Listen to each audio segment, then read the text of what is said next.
me be great. So good evening, everyone, and welcome to the final installment of our Win at Work series. My name is Hansen-Quao. It's been a pleasure to come to you over the past couple of weeks, really from the perspective of a workplace professional working by the help of God to help us all polish our professionalism and gain the right mindset and orientation towards work. And so today is the final installment in the Win at Work series that I've been leading you through. And I want to focus it on how do we shift ourselves from competence to excellence.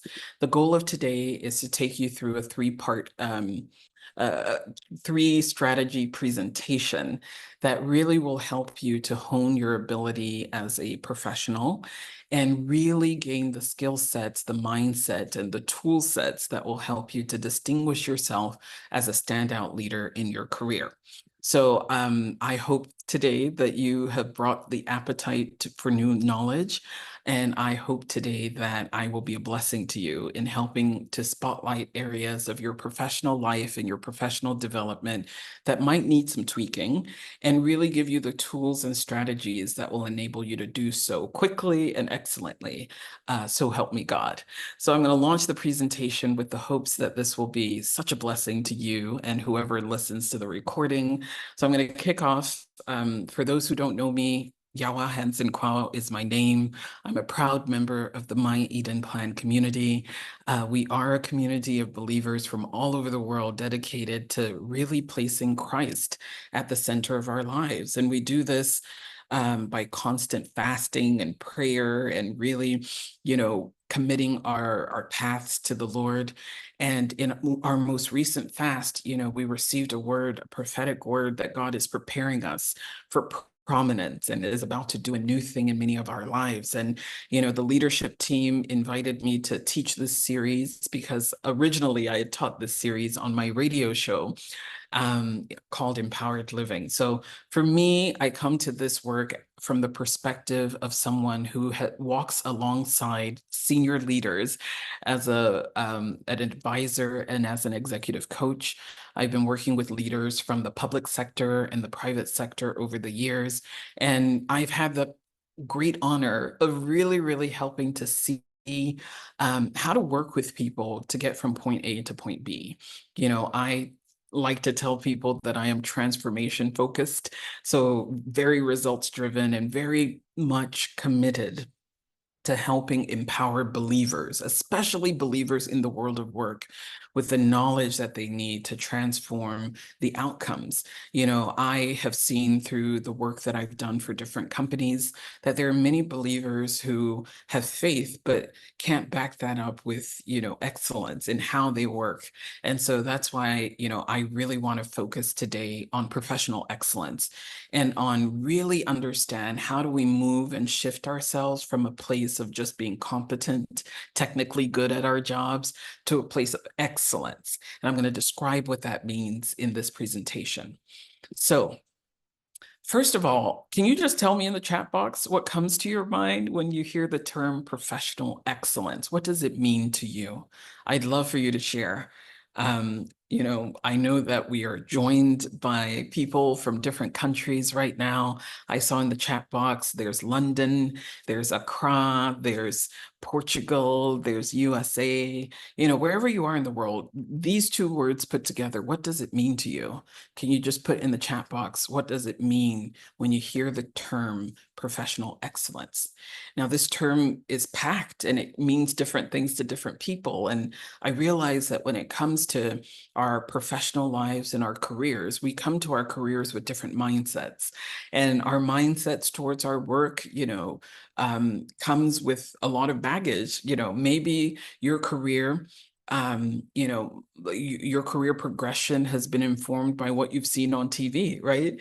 And so you watch how they dress on TV, you watch, these courtroom dramas if you're a lawyer, or you watch these workplace habits of whatever industry you are, and that's what's informing your idea of what's professional.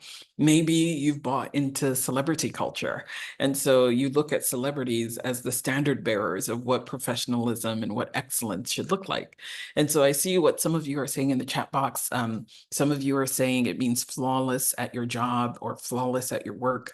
Someone's also saying it's having the right attitude with good values. I like that. Someone is also saying error-free, elevation, the standard, good heels. Good heels never hurt anybody, so I love that. Delivering to the highest quality, someone else is saying. So thank you for your opinions on what professional excellence means. And all of you are in the neighborhood of what's right. And I really want you to come to today's presentation from the perspective of excellence being the absolute best at what I'm invited to do in that field of work. Who cast the invitation? I feel that first and foremost, our invitation comes from the Lord. You know, you might recall from session 1 of the Win at Work series, I invited you to consider work from the biblical perspective, where Christ said that I must work the works of he who called me while it is day, because the night is coming when no one can work. And so I believe that our posture towards work is first the result of that invitation, that we are called to work the works of God who sent us. So you're not just working for your supervisor or your employer, you're working for the Lord, right? And so excellence is being the best at working in the dimension of life or in the industry or in the marketplace that you've been called to. So being excellent. And I'm going to give you some scriptures in preceding slides, but I really want to start off from the realm of attitude. And we talked a little bit about this when I talked in session 1 about mindset. But when it comes to professional attitude, it really is, you know, professionals that win at work and are excellent in their work all have a can-do attitude. So it's not just your posture towards the work assignment itself, but it's also how do you treat your coworkers? How do you interact with your bosses? How are you when things do not go right? And so some of you in the chat box talked about not making mistakes. Your work has to be error-free and flawless in execution. And the truth is, this is life and things don't always go right. So being an excellent professional isn't about getting things right all the time, but it's about having a growth mindset, the mindset of, well, you know, failure is a necessary process or a necessary part of the journey on the road to excellence, right? So it's less about perfection, but more about constant progress. So the attitude of a professional that is excellent is someone that really has an orientation towards constant trying and constant improvement. Now, I know that there were aspects of my career that I wasn't always constantly trying to improve. In fact, I was actively dodging work, actively, you know, looking for someone to blame for why I couldn't do something. And I see that many of us in our work have this type of posture as well. It wasn't me. I did what I was supposed to do. So a professional attitude is less about blame and more about ownership. I own the responsibilities that are on my table. I seek the advancement of my team and my company. I'm not sitting and resting on my laurels and thinking that, you know, other people should cover my slack, but I'm the one rather that's stepping it up. And, you know, in a previous session, I talked to you about the fact that, you know, many of us don't do the second mile principle. We don't even barely do the minimum. And this is what I really want to invite you to think about when it comes to your attitude. Am I just coasting and drifting, or am I doing my utmost? Am I going the extra mile? Am I looking for ways to innovate? Am I looking for ways to stand out from everybody else? You know, and there's a scripture that I shared with you in a previous session, and I'll share it again later on my slides today, that talked about Daniel, that he did his work more excellently than anybody. He not only met the standard, but went beyond. And that's really, really what we talk about. when we're talking about excellence that we're inviting you to. It's about raising the bar on your performance. And you can't raise the bar on your performance if you haven't raised the bar on your attitude. So there is an attitude I notice within the best and the brightest, the most brilliant professionals that I come into contact with. They have a can-do attitude. They do not complain or murmur. They are the ones that will, make their commitments to do what needs to be done no matter what. They practice integrity with themselves. Can the church say amen? Integrity with yourself is, I said I was going to do this and I will do it. I know many of us have a bad habit of not meeting deadlines. The thing was due at 12 o'clock and we're now figuring out what excuse to come up with. And many of us are guilty of things like procrastination. And so invariably, we are becoming known for the wrong things: unreliable, untrustworthy, doesn't produce excellent work. When they finally produce the work, it has so many errors. It doesn't seem well thought through. I was doing some consulting with a company and they said, well, we thank God for AI and we thank God for all of these new tools, but it seems like it's making many of our employees just not think.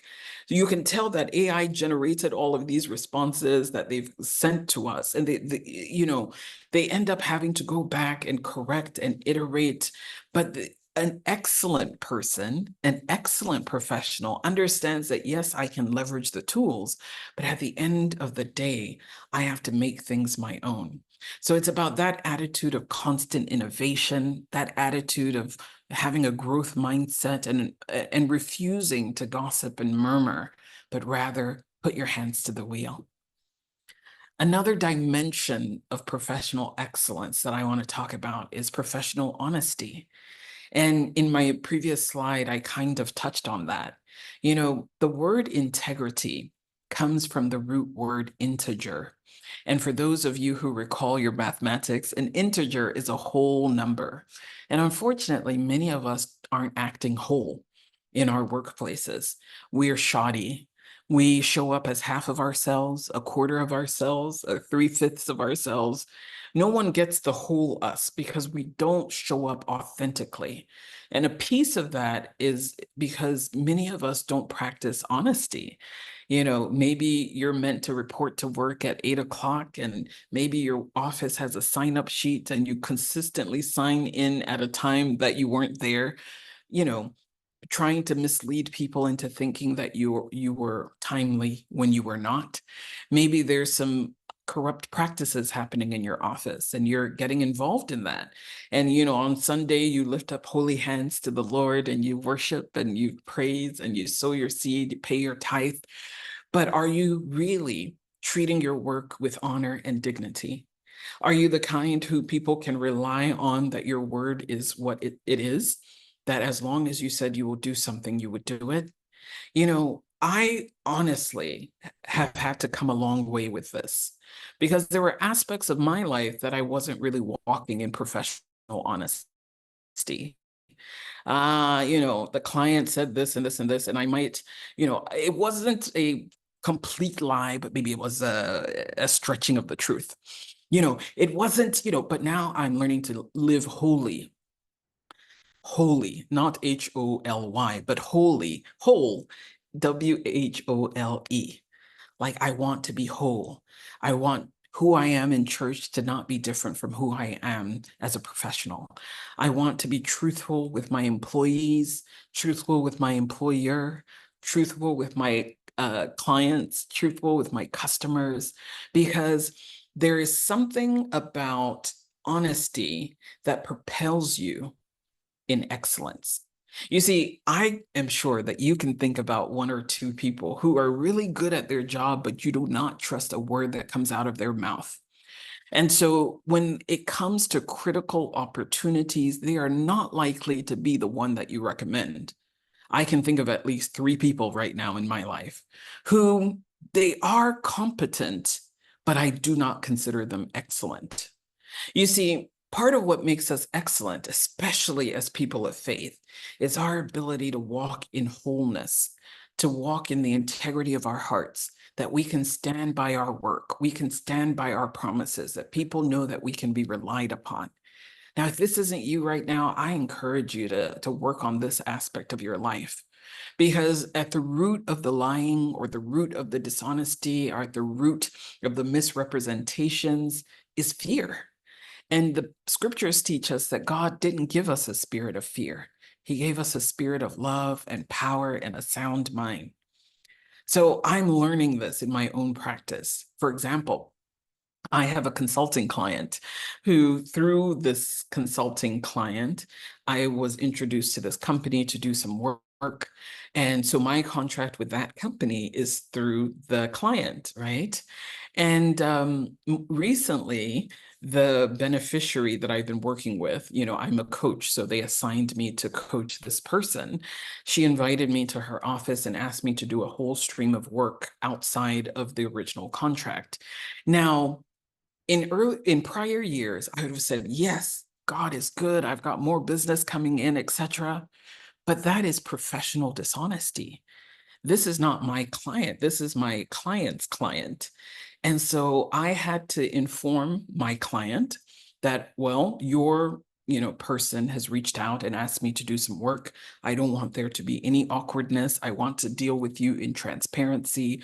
And so I shared that information with her to let her know that if she's not, I want her to be comfortable. She should deal with the client because I got the contract through her, not necessarily directly.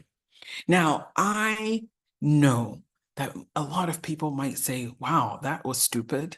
You had an opportunity to make some extra money on the side. Why would you even do that? Why would you even, but there is something about the seeds that we sow that we reap a harvest.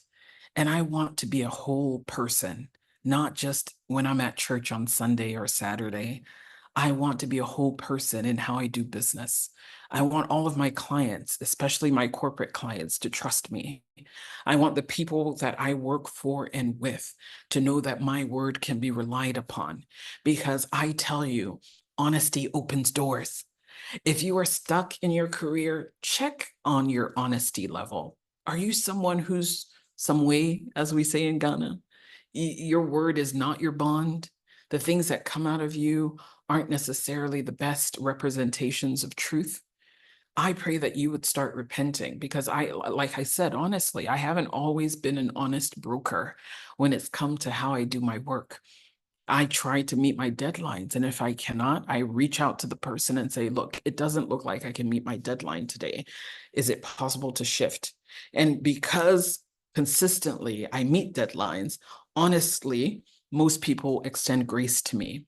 We know that life happens and there can be unpredictables, but so many of us are getting a bad rap in our workplaces because of the bad attitude and also the lack of honesty. The next dimension of excellence, professional excellence that I want to talk about tonight is professional privacy. Is this good? Are you getting it? Can you just tell me in the chat box whether this is meaningful? Are you with me? Are you tracking? Because look, I tell you that I do a lot of coaching work with so many companies, and many of the people that are working for them are just not exemplars of excellence. And I believe that God wants us to be an exemplar of excellence. And I believe that is every one of our job as believers. So the next dimension of professional excellence that I want to talk about is privacy. You know, I really, really think that there needs to be boundaries that we set between our professional lives and our personal lives. And I know we live in a very, very casual social media culture. I realize that so many of us now, we are our default mode of correspondence and gathering news and seeing what's happening in the world is through social media, and that's wonderful. But there is a lost art of professional communication that I am on a personal mission to bring back. Professional courtesy, uh, deference, and really acting in with good etiquette and excellent communication. It seems to be lost. Too many of us are getting casual too quickly. You meet someone for the first time and you talk to them as if you've known them forever. Many of us aren't able to rise excellently because we bought into this way of being, which is very casual, very, it lacks respect and can be very tone deaf. And so some people are getting promoted at a quick pace, and some of us are jealous of that and saying, oh, they must be sleeping with the boss, or they must be, doing some sort of witchcraft. But the truth is, sometimes we're not moving because we lack discretion. See, discretion is about knowing what needs to go out and knowing what needs to be preserved.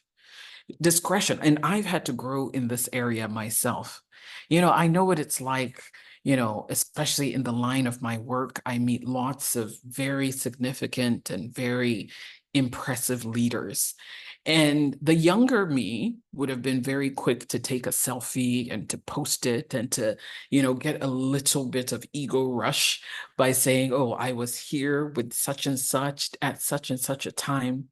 Then I started to realize that, and thanks God for the mentors who mentored me, but I started to realize that there is a distinct way to walk with power.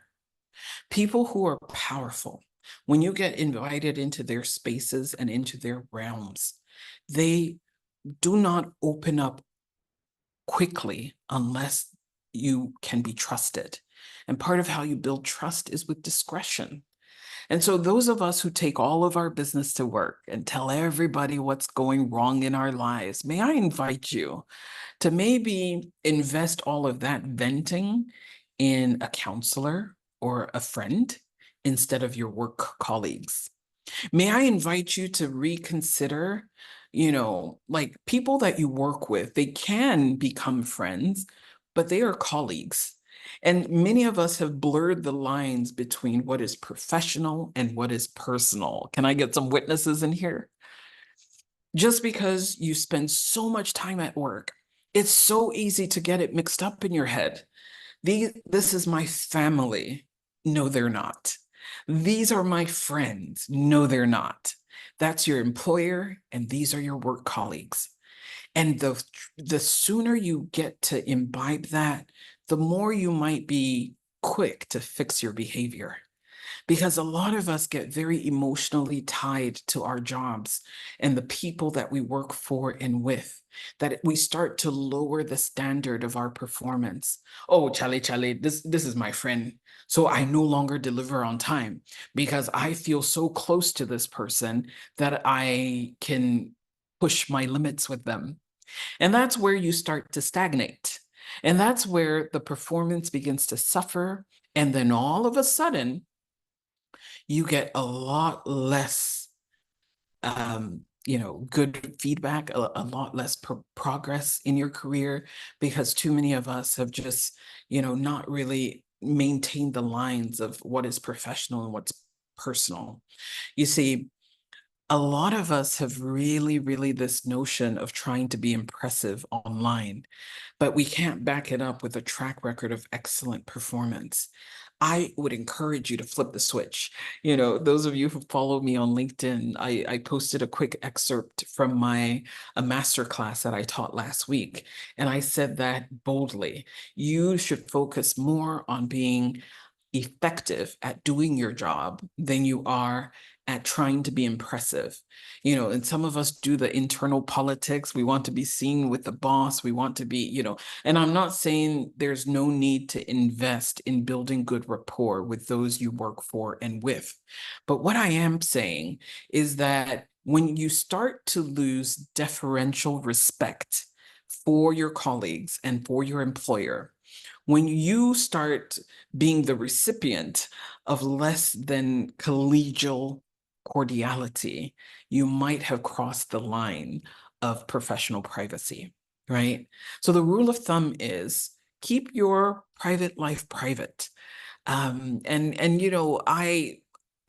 I know that this might look different for different people, and especially if you're part of the generation that has grown up on social media. You don't watch TV. All of your consumption of media is on your phone or on your laptop from some sort of public source. And I can understand how different it can be. But the workplace is still governed by people who are older and more mature, and they have a different way of relating. And many of us are missing out on prominence and promotion because we are trying to be casual with everybody when there are power differentials at play that we do not realize. We've got to understand that discretion and confidentiality are an important part of how you rise, right? So if I was to be taking selfies with all of the world leaders that I get to meet in the course of my work and in my life, if I was taking selfies and trying to just settle for the ego boost and the self-aggrandizement, I do not think I would have, remained effective on this path. Because the truth is, I realize that the more respectful, no matter how many years I've known them or know you as a client, I really want to continue to address you as sir or madame. I really want to continue to respond to the correspondence with professional language, no emojis, no LOL shorthand, because work is work. Keep the professionalism and maintain high standards of discretion if you want to move forward. So respect the rules of professional privacy. I don't know who needed to hear this, but I felt like I needed to really, really hash on that today. The other dimension of professional excellence is in how we, put ourselves together. I am certified by the Protocol School of Washington, and I teach a series that I call Polished Professionalism. And I actually have an ongoing class that some of you on today's call have been a part of. So don't worry, I'm not giving all the goods, but at a high level, part of how you establish your professionalism is by how you appear. The truth is, it takes people 5 seconds to make an impression about you. And in fact, for those on the call today that don't know me, you're making an impression on me. You're making an impression of me based on how I'm speaking, how I'm dressed, how I look, etc. And similarly, in the world of work, how you appear matters. And one guideline that I really, really want to encourage you is to allow your fashion to be informed more by royalty than it is by celebrity. You see, the world of work is fashioned really, the dress codes and all of that, really fashioned on the rules of royalty. But most of us, because we're so influenced by social media and celebrity culture, we actually often take our cues of what to wear to work from celebrity culture. And unfortunately, and to the point of the person who put in the chat box before, the heels, did you know, for example, stilettos were never made for the world of work? Stilettos, any heel higher than 4 inches is actually inappropriate for an office setting. And many of us are really, really taking our cues from celebrity culture instead of royalty, right? So I really want to encourage you, if you're able to, be coached on this so that you can dress right for your industry, please do. If not, take your cues from those who lead your industry. How do they dress? How do they appear? If your company or organization has a dress code, stick to that instead of allowing the latest fashions and whatever the most popular celebrities are wearing to influence how you show up. I remember coaching a young lady, and she said, she can't stand the fact that so many men in her office, they make sexual advances at her, and some of the, her colleagues come and put their hands around her waist.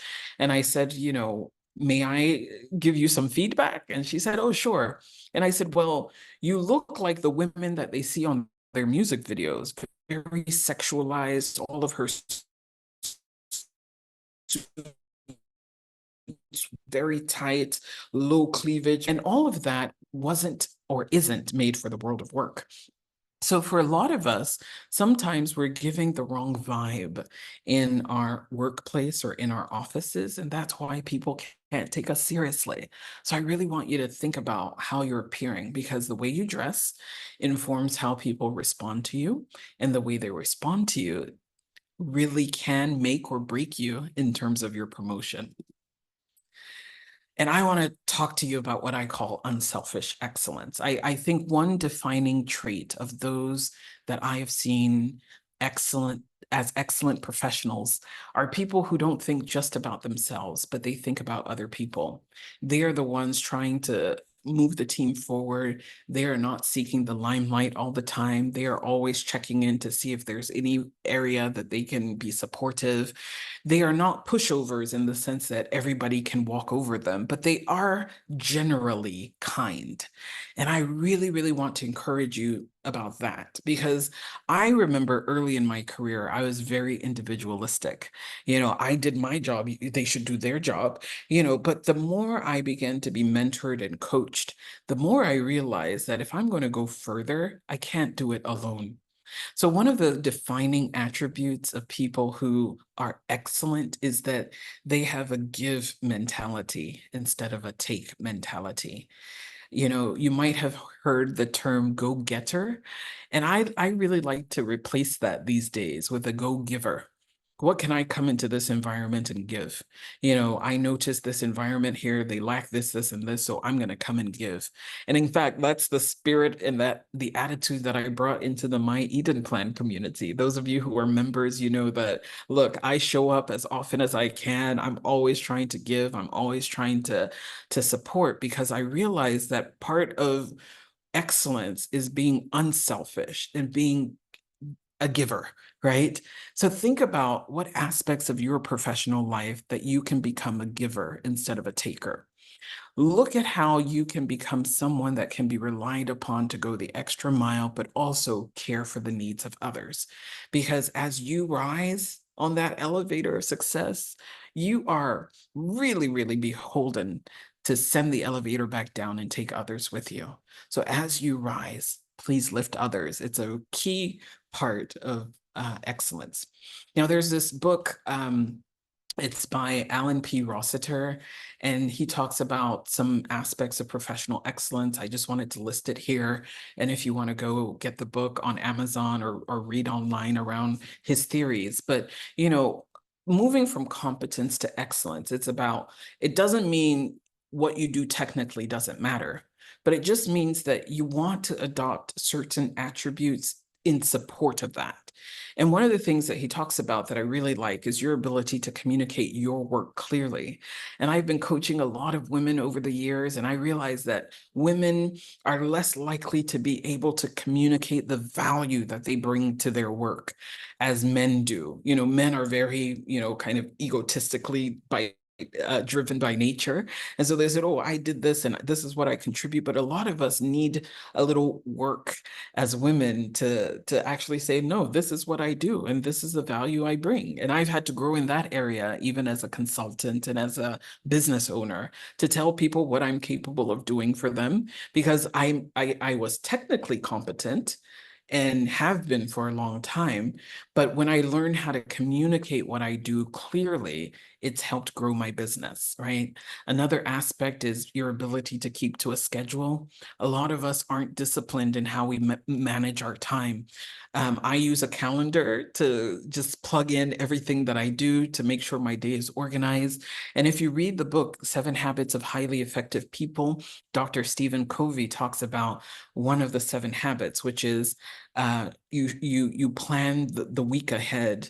You begin with the end in mind. So before the week begins, you put down what your goals are, what are your commitments. So every Sunday evening I pull out my calendar, look at what I've committed to, make sure that I'm prepared. And then at night before the day breaks, I really go through and reconfirm my appointments, making sure that I know where I need to be when, who needs to do what with regard to my kids, who needs to do what with regards to my staff, so that I can continue to show up as an excellent professional. See, it's easier to start just doing this before you even climb, so that it just becomes your way of operating. And it feeds into that integrity that you have to practice with yourself. So recognize what you're professionally able to do. Some of us take on way too much work than we have capacity for.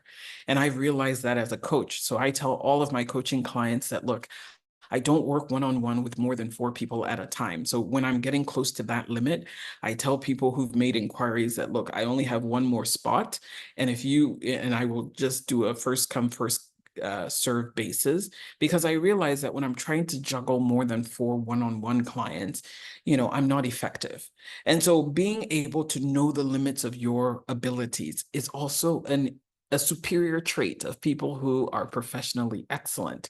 Being able to reinforce yourself, maybe you need help in one area or the other. So for me, I've been for the past nearly 20 years working with different programs and coaches to improve my speaking and presentation skills, because it's such a big piece of my work that I want to be excellent at how I present, because my voice is my tool for my business and my trade.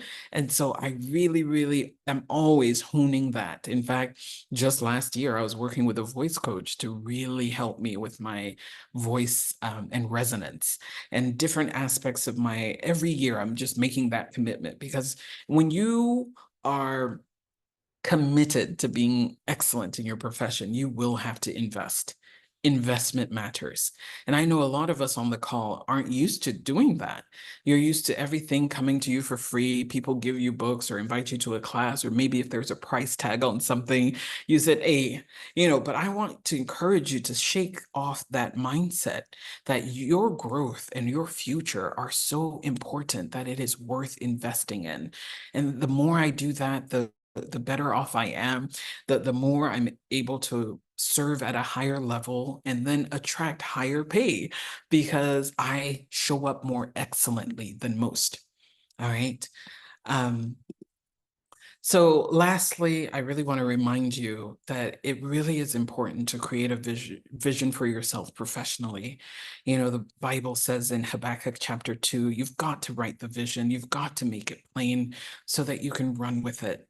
And one of the things that I think have really helped me professionally is to just write out what I see myself doing professionally, the impact that I want to have, and to break that vision down into goals and to just really, really run with it. Because if you're vague about what you are trying to accomplish and who you're trying to be, you will have vague results. You'll think that God isn't with you. You'll think that other people are doing things that they're actually not doing, because you can't see why they are getting ahead and you are not.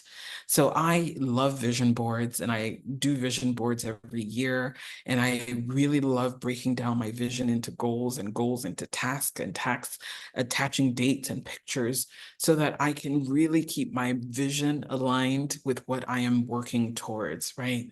So I want to encourage you, this is not a process to over spiritualize, but it does and should start with God. If you're a believer, I really encourage you to, go back to God, our source, and ask, what did you have in mind for me when you were making me?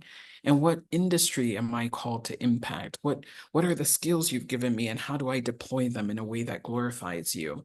And realize that you can't be your best self by yourself. You will need some collaborators. And 3 categories of collaborators that I talk about are mentors and counselors and coaches. Mentors are people who are further along on that journey than you are. A counselor is someone who can help you deal with life as it happens. In 2017, those of you who know me personally know that I went through a very tumultuous time. I gave birth to my first son, and he, had lots of medical complications. I stopped professionally for like a 2-year period. And like, dealing with that psychological trauma, dealing with the changes and all of that, I needed counseling. I needed psychotherapy. I needed help. And sometimes we're not effective at work because life has happened, but we haven't sought help. And, some of us might need that kind of professional help that I needed at that time. And, I am very self-aware that if I feel out of balance, I will try to find time to get counsel, right? And I also encourage coaching.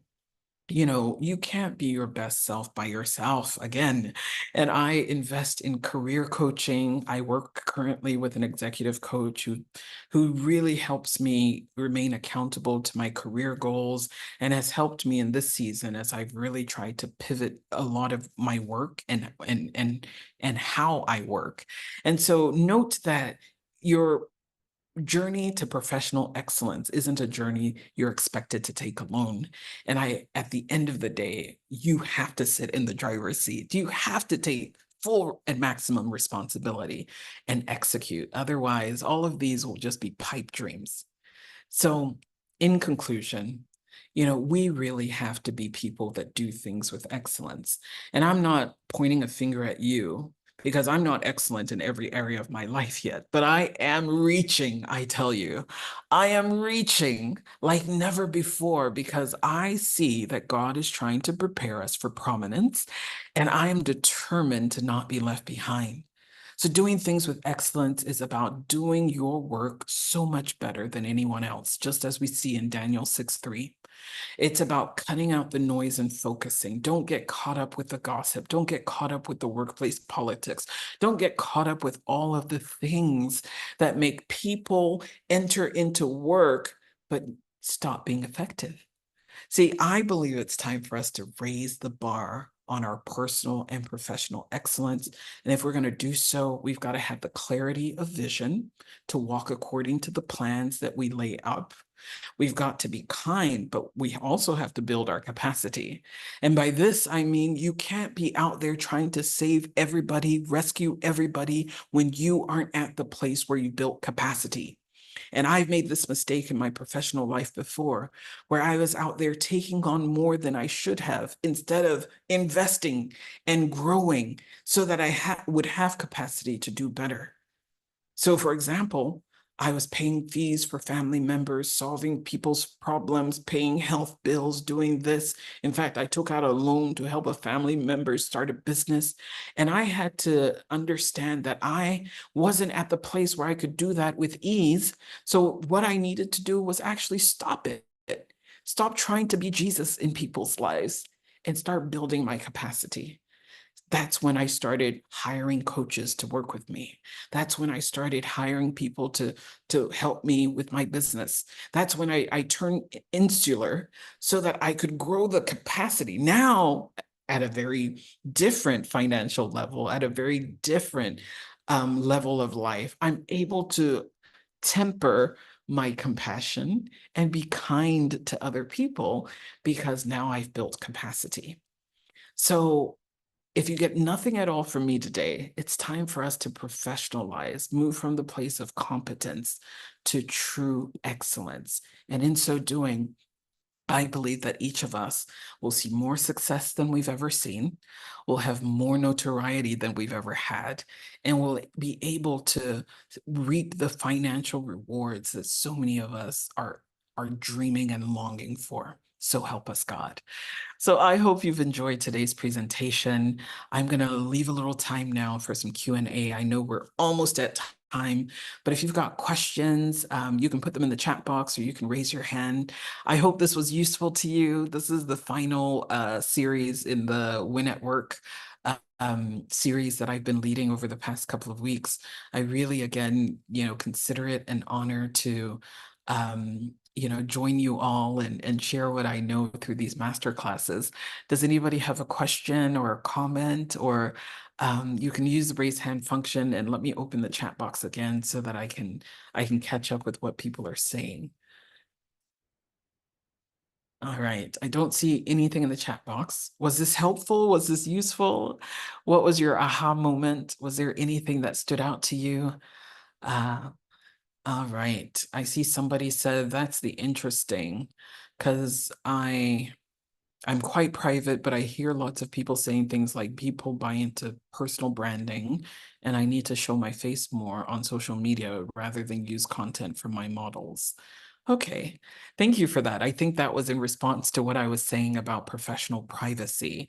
And it varies from industry to industry. I'm not saying this cap fits all because that's why it might be useful to have a coach, someone who sees what you're doing close up to determine what level of social media engagement should you have.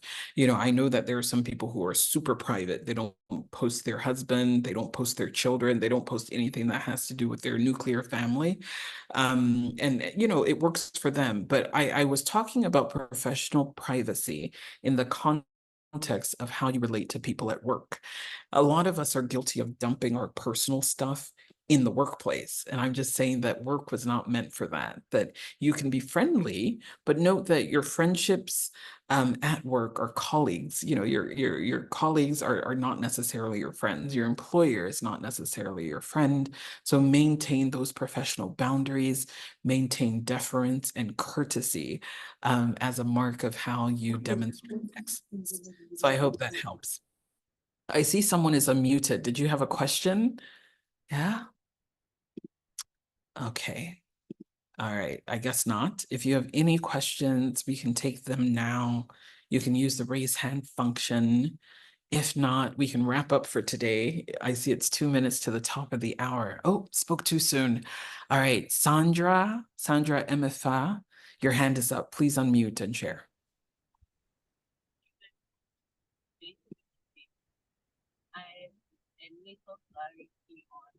Could you speak up? I do not hear you clearly. Could you get nearer to your microphone, please? Hello, please, is it better now? Much better. Thank you. Please go ahead. So please, I want a little clarity on your colleagues not being your friend. Looking at the fact that you spend most of the time with them, most of the hours in the day, you are in the office from 8 to 5, you are working with them every day, you are a team, you will bond. I mean, we might end up going for lunch together and other things. How are you able to disassociate that?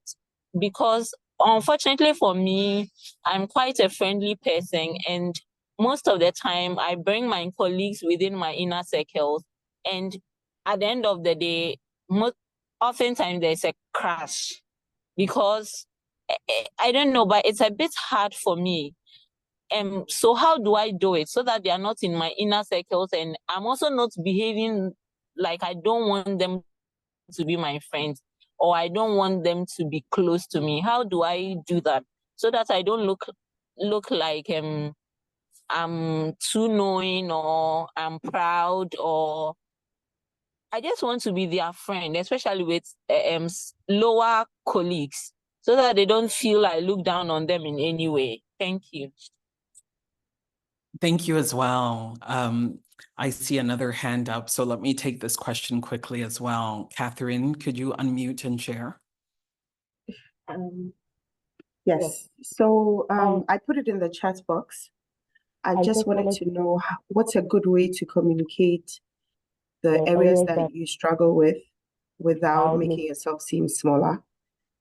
Because in being excellent, there are some parts of myself that I know for a fact I'm not good at, and other areas where I'm better at. So how do you communicate that so that you're truthful, there's integrity, and then but you're not making yourself smaller? Great. These are two great questions, and I'm really glad that they were asked by two great women. You know, I really want to encourage you with the first question. When you are by nature a friendly person, that's not a bad thing. So don't say, unfortunately, I'm very friendly. Actually, it's great. But I think you have to learn how to manage friendliness with professionalism. And this is, you know, this is why I get hired to work with a lot of women leaders, because for us, work is more than just going to do the job that was on the job description. It's where we feel connection. It's where we, you know, feel emotional satisfaction. And that's why when things aren't going at work, you bring it home, right? Oh, I can't imagine what happened at work today. Then you're, you know, blabbering on because it means something to you to have cordiality. So that desire innately is not wrong. But what is wrong is when it crosses the line into your personal or professional effectiveness. And so, you know, I didn't talk about personal effectiveness as much in today's presentation because the series is on work. So let's keep it at work. If you have subordinates that you cannot, you know, hold to the standard of doing work because you want to be liked, that's a problem. If you can't hold people's feet to the fire because they're your friend, that's a problem.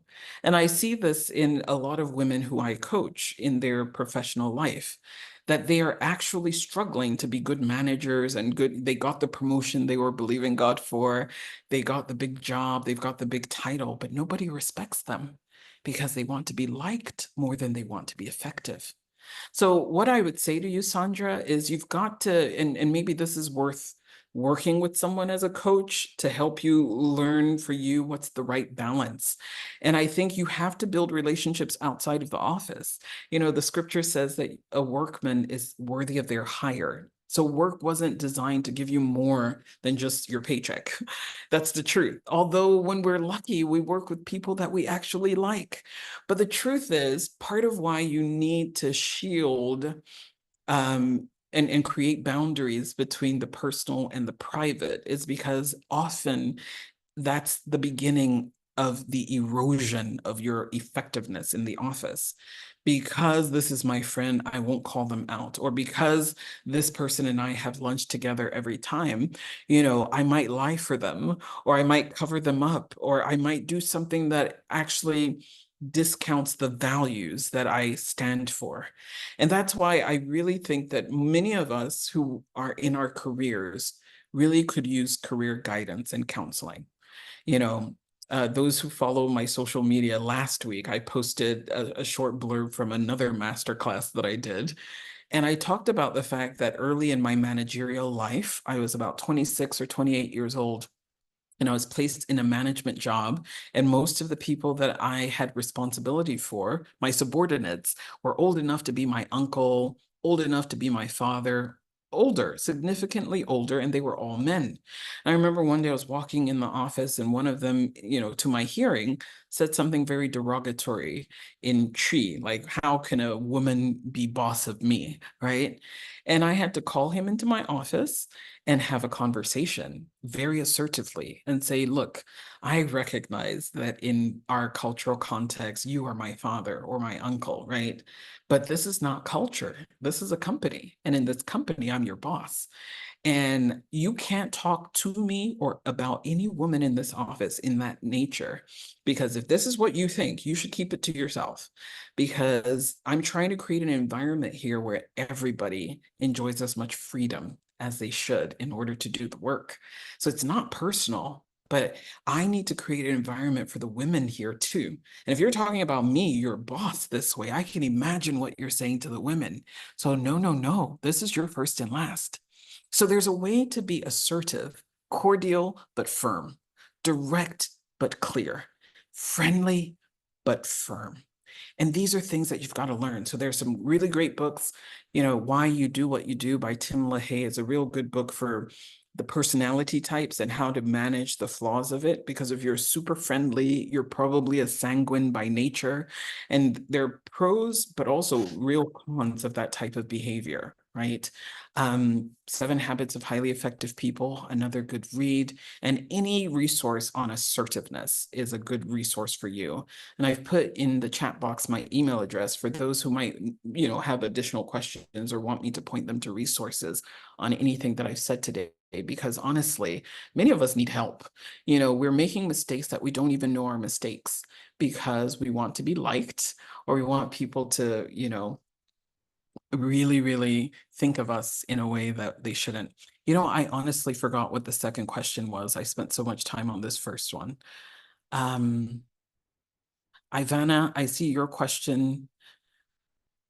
Mine was typed up also under Catherine Catherine, about yes. not diminishing yourself. While How do talking you about not diminish yourself? Yes, if you have weaknesses, how to not talk about your weaknesses in a way that diminishes you. Thank you, Catherine, for the reminder. So the thing I would say to this is, and I see this again in a lot of the women leaders that I have the opportunity to work with, that sometimes we choose language that diminishes us. And you know, one of the words that we often use is just. I'm just a wife. I'm just a mother. So removing diminishing words from our vocabulary is one strategy. And then working to describe yourself not in terms of what you do, but the impact you create. So for example, sometimes when I'm at a business event and I'm meeting people, I might say something like, instead of saying, my name is Yawa Hansen-Quao, I'm the managing director of HQ Consulting, I might say, hi, my name is Yawa Hansen-Quao, and I work to help leaders lead better so that they and the people that they work for and with get better results. So I'm not talking about myself in terms of a title, but in terms of the impact and the value that I create. And so when it comes to talking about a weakness, I would talk about that also from a value point of view. So for example, if one of your weaknesses, let me just use myself as an example. So I might, in an interview for something, when they ask those invariable questions, like, what is your greatest weakness? I would say something about the weakness, but pitch it as a value proposition. So for example, I might say something like, I am very, very obsessive. When I believe in something, I don't give up. I'm tenacious. And sometimes that means that I can be a pest to people, but if I believe in a cause, I see it to its logical conclusion. So I have the tendency to be very obsessive about things and people that I believe in, right? So on the one hand, it's weakness, but on the other hand, it's positioned as strength. I don't give up on things or people that I believe in, right? So it's the value statements. How do you create value statements that position you not as someone who, so for example, if you're having a conversation with your employer, supervisor, doing your performance review, and they're giving you some feedback, like this is an area you need growth in. I always say feedback is a gift. So just say, thank you. Thank you for the gift of this feedback. I would love your help in calling me out when you see me do this. And I would welcome an opportunity to get training in this area so that I can strengthen it and be more effective at doing this job. So it's always the value. I'm not just saying strengthen me so that I can just be strengthened, but I'm saying, can you invest in me getting coached? So many of the clients that I coach, it's their company paying me to coach them because they've had a value-driven discussion about a weakness that they've noticed. And so their company is stepping in to hire me to coach them around that area of weakness. So Catherine, I hope that's helpful.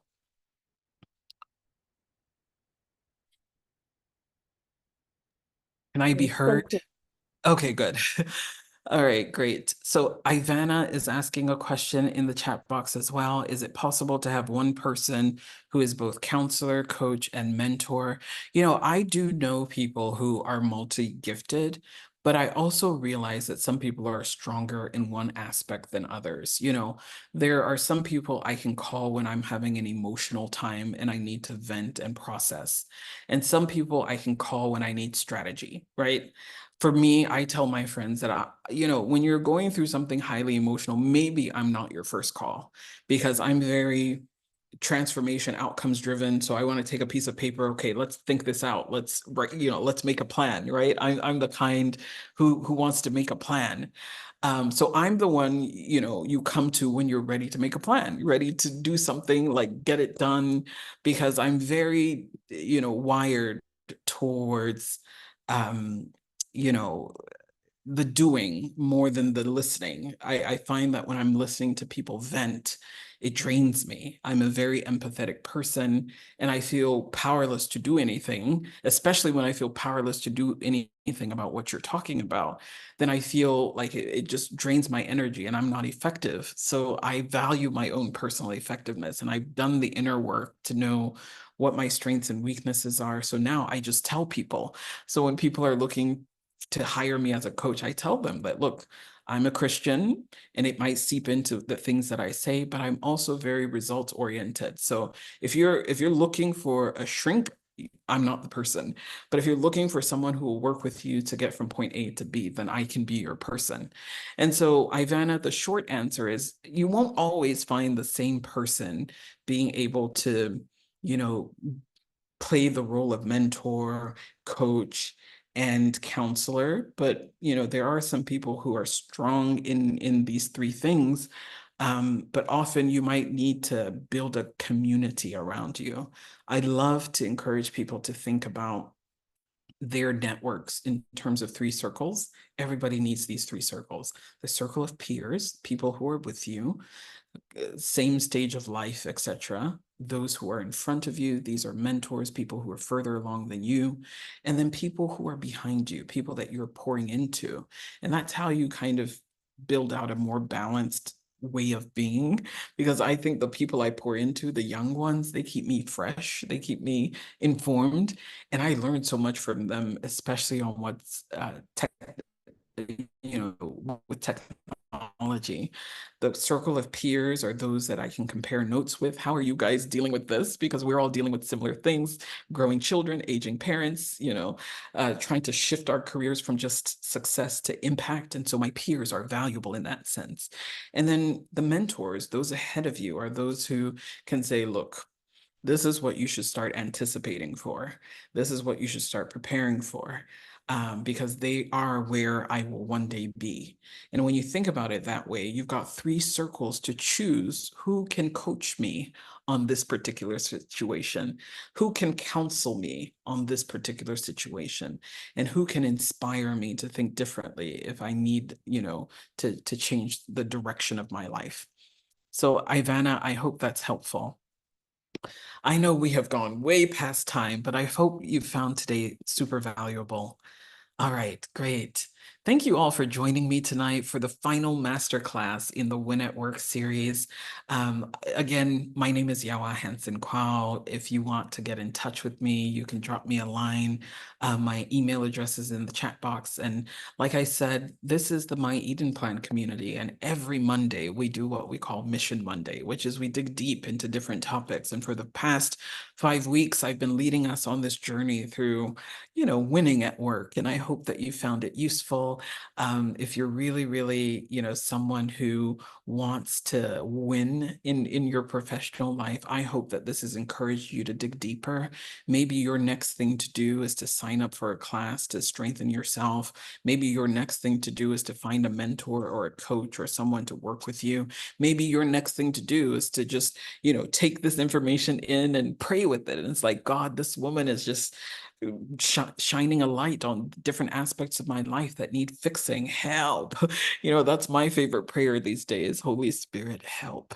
So I pray that the Holy Spirit will help you, that you will shine like light wherever you are planted, and that your careers will go from strength to strength, and you will be known as a polished, world-class professional who demonstrates excellence in everything they do. So help you, God, in Jesus' name. So thank you again for joining us tonight. As always, we'll have the replay posted for the benefit of you being able to rewatch and re-listen and to share with those that you love. So if you're able to unmute, we typically like to end by sharing the grace. So if you're able to unmute with me.